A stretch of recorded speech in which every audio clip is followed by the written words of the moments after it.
अस्सलाम वालेकुम नाज़रीन। ड्रामा सीरियल मन मस्त मलंग की आने वाली एपिसोड में हम लोग देखने वाले हैं कि यह ड्रामा नहायत ही इंटरेस्टिंग फेज़ में दाखिल हो चुका है, क्योंकि सारी चीज़ें अब इसमें खुलकर वाज़ेह हो चुकी हैं।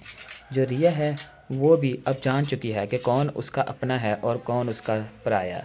कितने साल की दुश्मनी बस सिर्फ़ और सिर्फ इसी बात को बहाना बनाकर उसको कबीर खान से दूर रखा गया कि हमारी तो इतनी पुरानी दुश्मनी है और हमारे तो वालिद को इसने कत्ल किया था, लेकिन अब उसकी भी तो जान बचा दी है सिकंदर खान ने।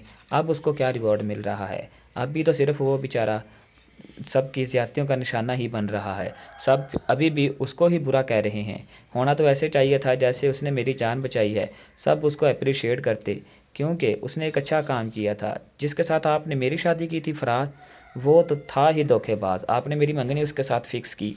कबीर खान तब भी आप लोगों को रोकता रहा कि ऐसा ना करें, लेकिन ऐसा नहीं है। तो नाज़रीन, देखते हैं इस ड्रामा सीरियल की आने वाली मज़ीद एपिसोड्स में हमें क्या देखने को मिला। ये और इस तरह की मज़ीद अपडेट जानने के लिए चैनल